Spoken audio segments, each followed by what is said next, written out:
প্রিয় মাধ্যমিক পরীক্ষার্থীরা, আমরা এখন এই ভিডিওতে তোমাদের এই যে রাশিবিজ্ঞান অধ্যায়ের কোষে দেখি 26.1 এখানকার এই 4 দাগের প্রশ্নটি আমরা এখন খুবই সহজ সরলভাবে আলোচনা করে সমাধান করব। ঠিক আছে, তো প্রিয় শিক্ষার্থীরা, আমরা প্রথমে প্রশ্নটি একটু ভালোভাবে পড়ি। প্রশ্ন এখানে আমাদের দেওয়া রয়েছে, যদি নিচের প্রদত্ত তথ্যের যৌগিক গড় 15 হয় তবে পি এর মান হিসাব করে লিখি। এই যে আমাদের এখানে যে চলক সংখ্যা আর পরিসংখ্যা দেওয়া রয়েছে, এই সংখ্যাগুলির আমাদের যৌগিক গড় যদি 15 হয় তাহলে আমাদের পি এর মান নির্ণয় করতে বলা হয়েছে। ঠিক আছে, এখানে আমাদের এই যে চলক সংখ্যা দেওয়া রয়েছে 5, 10, 15, 20, 25, আর পরিসংখ্যা দেওয়া রয়েছে 6, পি 6, 10, 5। ঠিক আছে, এই যে এই অঙ্কটির আমাদের যৌগিক গড় দেওয়া রয়েছে 15, আমাদের এখানে পি এর মান নির্ণয় করতে বলা হয়েছে। খুবই সহজ অঙ্ক, আমরা এখন খুবই সহজ সরলভাবে আলোচনা করে সমাধান করব, তোমরা অবশ্যই ভালোভাবে বুঝতে পারবে। আরেকটি কথা, এই যে এই পাতা থেকে, মানে এই যে তোমাদের কোষে দেখি 26.1 এর এই যে 340 পাতা থেকে প্রায় প্রতি বছর কিন্তু মাধ্যমিক পরীক্ষায় যে কোনো একটি অঙ্ক আসে। তো তাই এই অঙ্কগুলি খুবই গুরুত্বপূর্ণ, তোমরা মনোযোগ সহকারে দেখো। তো প্রিয় শিক্ষার্থীরা, প্রথমে আমরা এই যে 4 নম্বর অঙ্কটির ক্ষেত্রে এই যে এভাবে একটি পরিসংখ্যা বিভাজন ছক বা তালিকা তৈরি করে নেব। ঠিক আছে, আমরা এখানে এই যে উলম্বভাবে 3টি সারি দিয়েছি আর অনুভূমিক আমরা এখানে 7টি সারি দিয়েছি। ঠিক আছে, আর এই যে চলসংখ্যা, এই যে x1, পরিসংখ্যা এই যে f1, চলসংখ্যা এই যে 5, 10, 15, 20, 25, এই তথ্যগুলি কিন্তু আমাদের প্রশ্নে অনুভূমিক রয়েছে, আমরা এখানে উলম্বভাবে লিখেছি। ঠিক আছে, একইভাবে এই যে পরিসংখ্যা 6, পি 6, 10, 5 প্রশ্নে আমাদের অনুভূমিক রয়েছে, আমরা এখানে প্রশ্নের সংখ্যাগুলি কিন্তু এখানে আমরা এই যে উলম্বভাবে লিখেছি। ঠিক আছে, আর একটি আমরা ঘর এক্সট্রা লিখেছি, সেটি হচ্ছে x1, f1, x1, f1, এখানে x1 আর f1 কিন্তু গুণে রয়েছে। ঠিক আছে, মানে আমাদের এখানে এই যে প্রথম সারিতে এখানে এই যে x1 এর সংখ্যা 5 আর f1 এর সংখ্যা 6, এই দুটি সংখ্যা গুণ করে লিখতে হবে। একইভাবে প্রত্যেকটি সারিতে আমাদের গুণ করে লিখতে হবে। ঠিক আছে, তো দেখো খুবই সহজ, আমরা এখানে এই যে 5 আর 6 গুণ করব, 5, 6 গুণ করলে আমরা পাবো 30।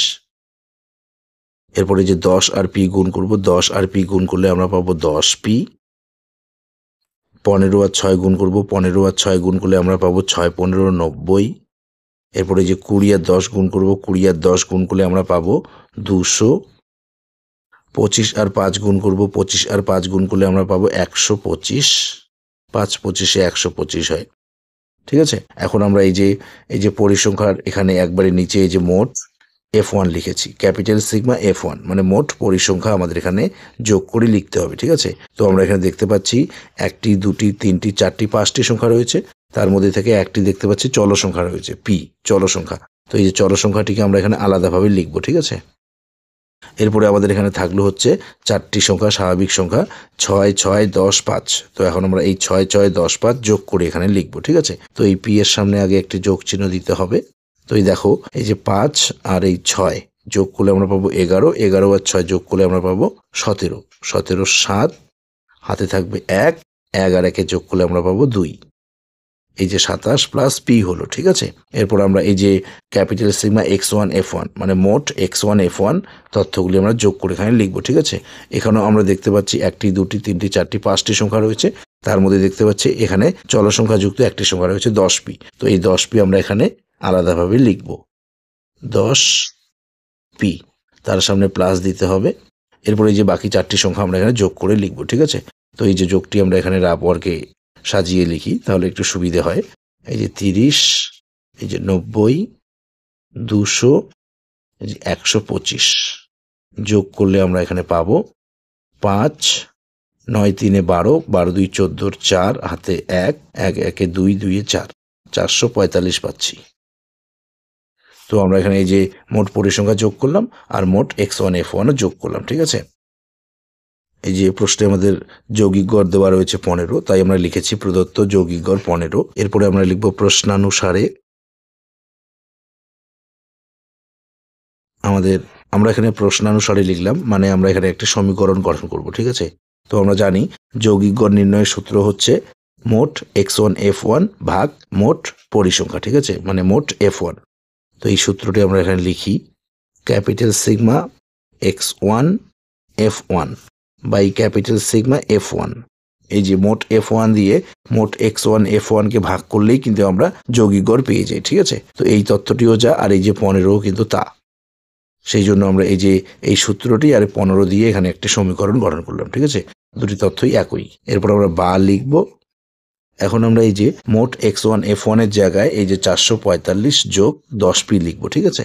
445 প্লাস 10p বাই এই যে মোট f1 মানে মোট পরিসংখ্যা এই যে 27 প্লাস p সমান সমান এই যে 15। বা লিখে এখন আমরা এখানে কৌণিক গুণ করব, ঠিক আছে? এই যে 15 উপরে রয়েছে, 15-র নিচে কিছু নেই মানে 1 রয়েছে, 1 দিয়ে এই যে কৌণিক 445 প্লাস 10p কে গুণ করব, ঠিক আছে? তো আমরা জানি 1 দিয়ে যাকে গুণ করা হয় তাই হয়। তো এই যে 15-র নিচে যে 1 রয়েছে সেই 1 দিয়ে আমরা 445 প্লাস 10p কে গুণ করলে আমাদের গুণফল হবে 445 প্লাস 10p সমান সমান। এখন আমরা এই যে 15 আর 27 প্লাস p কৌণিক গুণ করব, ঠিক আছে? তো 27 আর 15 প্রথমে আমরা এখানে রাফ ওয়ার্কে গুণ করি। 5 7 35-এর 5 হাতে 3, 5 দুগুণে 10, 3-এ 13, 27-কে 27, যে 5, 7 3 10-এর 0, হাতে 1, 4। আমরা এই 15 27 গুণ করলে পাচ্ছি 405 প্লাস এই যে 15 আর p গুণ করলে আমরা পাবো 15p। বা এখন আমরা চলসংখ্যাযুক্ত সংখ্যাগুলিকে সমান সমানে বাঁ দিকে লিখব, ঠিক আছে? এই যে সমান সমানে বাঁ দিকে ইতিমধ্যে 10p রয়েছে, আমরা 10p লিখছি।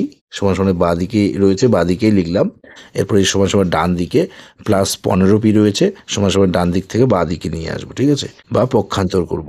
তো আমরা জানি যে এক পাশ থেকে অন্য পাশে নিয়ে গেলে বা পক্ষান্তর করলে চিহ্নের পরিবর্তন হয়। তো এখানে যে প্লাস 15p রয়েছে সমান সমান ডান দিকে বাঁ দিকে নিয়ে আসলে হবে মাইনাস 15p সমান সমান ডান দিকে যে 405 রয়েছে সমান সমান ডান দিকেই থাকবে। সমান সমান বাঁ দিকে যে প্লাস 445 রয়েছে সমান সমান বাঁ দিকে 445 এবং সমান সমান ডান দিকে নিয়ে যাব, তাহলে হয়ে যাবে মাইনাস 445।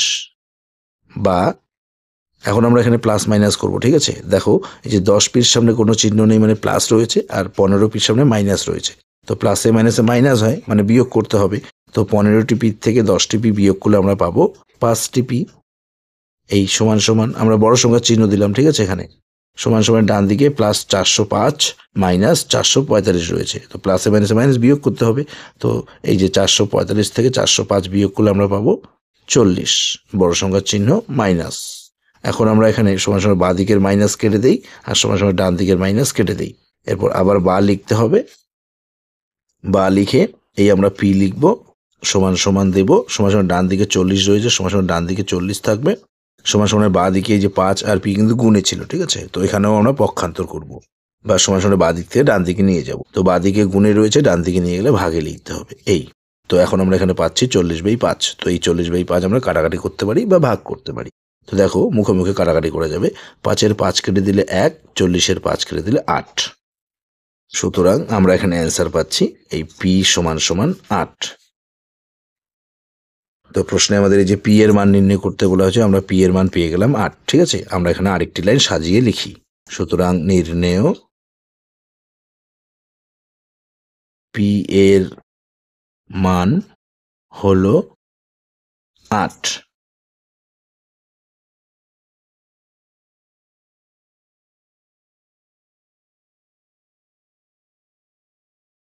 তো প্রিয় শিক্ষার্থীরা, নিশ্চয়ই তোমরা অঙ্কটি ভালোভাবে বুঝতে পেরেছো।